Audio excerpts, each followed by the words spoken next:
अध्यक्ष महाराज,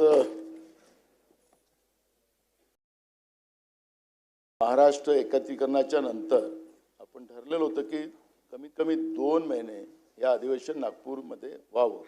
पण ठीक आहे, आमचे मित्र ज्यावेळेस विरोधी पक्ष नेते होते त्यावेळेस ते 2 महिन्याची करायची, 1 महिन्यात अधिवेशन व्हायचं. पण मला असं वाटतं अध्यक्ष महाराज की आपण आज पुरवणी मागण्या हे पण सादर करून म्हणजे आज मांडलेलं जायचं अध्यक्ष महाराज, आणि सगळे बिलं पण आहे. अध्यक्ष महाराज, सरकारला एवढी घाई काय इथून पळून जायची? आपलं मी एक पेपरला बातमी वाचली होती की आचारसंहिता लागतील, हे लागतील. अध्यक्ष महाराज, चाललेली प्रोसेस आहे ना. पण विधिमंडळाचं कामकाज सरकारला पुरवणी मागण्यास मंजूर करायची असतील तर मग काय करायचं अध्यक्ष महाराज? 1 दिवसाचं सेंट्रल हॉलला बोलवा. नानाभाऊ, आपण यापूर्वी पीठासीन अधिकारी म्हणून कार्य केलं असल्यामुळे माझा असं समज आहे की आपल्याला माहिती आहे सभागृहात होणाऱ्या कामकाजासंदर्भात आपण BSc मध्ये संपूर्ण चर्चा करतो आणि सहमताने आपण निर्णय घेतो. आपण या BSc ला उपस्थित नव्हतात, त्याची कारणं काही वेगळी असतील, परंतु BSc मध्ये या संदर्भात सर्वांच्या सहमतीने मी निर्णय घेतलेला आहे.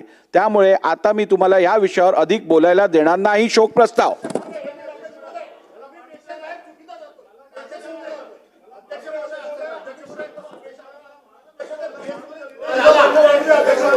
बसून घ्या. भास्कररावांना बोलू द्या. बसून घ्या. बोला. सन्माननीय अध्यक्ष महोदय, ही गोष्ट खरी आहे की BSc मध्ये चर्चा होत असताना जे होणारे निर्णय आहेत ते सर्वसाधारणपणे युनॅनिमसली व्हावेत अशा प्रकारची अपेक्षा असते, हे मी मान्यच करतो. दुसरी गोष्ट, मला हाही नियम माहीत आहे की सर्वसाधारणपणे BSc मध्ये झालेली चर्चा येऊन बाहेर बोलायचं नसतं, हेही मला माहिती आहे, तरी मी बोललोय, हेही मी मान्य करतो. मी कधी आयुष्यात खोटं बोलत नाही.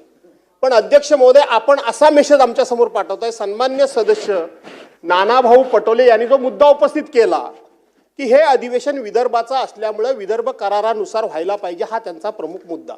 ठीक आहे, त्याच्यावर आपण निर्णय देणार. पण आपण असा मेसेज पाठवला की आम्ही तिथं ह्या सगळ्या गोष्टीला मान्यता दिलेली, आम्ही आमचं मत तिथं मांडलेलं आहे की 8 ते 19 पर्यंत व्हावं, हा आम्ही आग्रह केला. एखादा आठवडा अधिक वाढवा म्हणून आग्रह केला.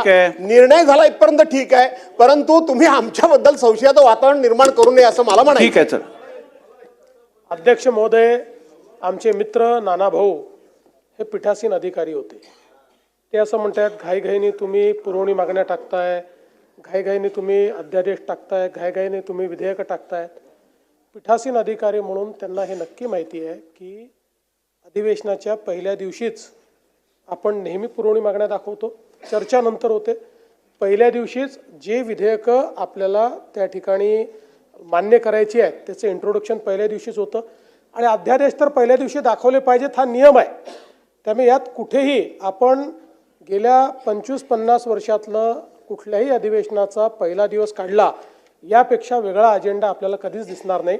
त्यामुळे मला असं वाटतं की ही भावना आमची पण आहे की अधिवेशन जास्तीत जास्त झालं पाहिजे. आणि तुम्हाला सांगतो की गेल्या 25 वर्षामध्ये सर्वात जास्त अधिवेशन मी मुख्यमंत्री असतानाच नागपुरात चाललं आहे आणि पुढेही चालेल. आता आपल्यालाच माहिती आहे आचारसंहिता आहे, पुढे कधी आचारसंहिता होऊ शकते हे आपल्याला माहीत नाही. पण ती जी काही इंडिकेशन परवाच्या प्रेस कॉन्फरन्समध्ये आपल्या इलेक्शन कमिशनने दिले, म्हणून आपण त्या दिवशी विचार केला आणि 2 दिवस म्हणजे पहिला आठवडा आणि प्लस 2 दिवस 10च्या ऐवजी 7 दिवस होत आहे. हे पुढच्या वर्षी कम्पन्सेट करून टाकू, काळजी करू नका. अध्यक्ष महाराज, मी पीठासीन अधिकारी होतो आणि अजितदादा त्यावेळेस आमच्या त्या मंत्रिमंडळात होते. अध्यक्ष महाराज, सगळ्यांना माहिती आहे. ते पण होते. अध्यक्ष महाराज यावेळेस, कारण की मी आज मी सभागृहाचा प्रमुख म्हणून, म्हणजे तुम्ही त्यावेळेस मी निर्णय करायचा की नाही असं नाही होणार, अधिवेशन इतका कालावधी चाललाच पाहिजे, ही भूमिका मांडायची. मी यांचं ऐकून नाही घ्यायचं अध्यक्ष महाराज. त्याच्यामुळे अध्यक्ष महाराज, मला माझी जबाबदारी त्या चेअरवर बसून मला माहिती होती की मी या सभागृहाला काय न्याय दिला पाहिजे, हे माझी जबाबदारी होती अध्यक्ष महाराज. मला तुमच्यावर काही आरोप आणायचा नाही अध्यक्ष महाराज. मी तुमच्याकडून न्याय याच्यासाठी मागतो अध्यक्ष महाराज, कारण की या सभागृहाचं तुम्ही आमचे प्रमुख आहात, तुमच्याकडे आम्हाला मागणी करण्याचा अधिकार आहे. अध्यक्ष महाराज, माझी विनंती आपल्याला, मी काही आदेश सूचना नाही करत अध्यक्ष महाराज, हे अधिवेशन कृपया विदर्भासाठी आपण वाढवून द्यावा सरकारला आणि त्या पद्धतीची भूमिका आपण मांडावी असं माझं मत आहे. मुख्यमंत्री महोदयांनी म्हटलं मला काही विरोध करायची गरज नाही, मला पाहिजेच अधिवेशन विदर्भात असं ते म्हणाले. ठीक आहे, कामकाज तुम्ही- पुढे जाऊ दे. तुम्ही अध्यक्ष महाराज आम्हाला न्याय द्या, ही आहे. भूमिका आमची आहे.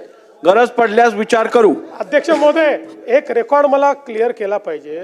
नाना भाऊंचा अधिवेशनाकरता किती आग्रह असला तरी नाना भाऊ त्या काळामध्ये 3 आणि 5 दिवसाचेच अधिवेशन मुंबईचे झाले. नाही, मुंबईचे बाकी राज्यात चालू होते. बाकी राज्यात कोरोना नव्हता का? बाकी राज्यात 15-15, 20-20 दिवस चालायचे. महाराष्ट्रामध्ये 3 आणि 4 दिवस अधिवेशन चाललं. बाळ, फ्रीजमधून श्रीखंड काढ ना. आम्ही पूर्वी घरीच बनवायचो श्रीखंड, त्याची चवच वेगळी होती. आता काय सगळं रेडीमेड. आजी, हे श्रीखंड खाऊन बघ. आज तुझ्या आईनं घरीच बनवलं की काय? हे आहे गोकुळचं श्रीखंड. अगदी जिभेवर रेंगाळणार. जिभेवरच नाही तर मनावरही रेंगाळणार. गोकुळ श्रीखंड, मनावर रेंगाळणार.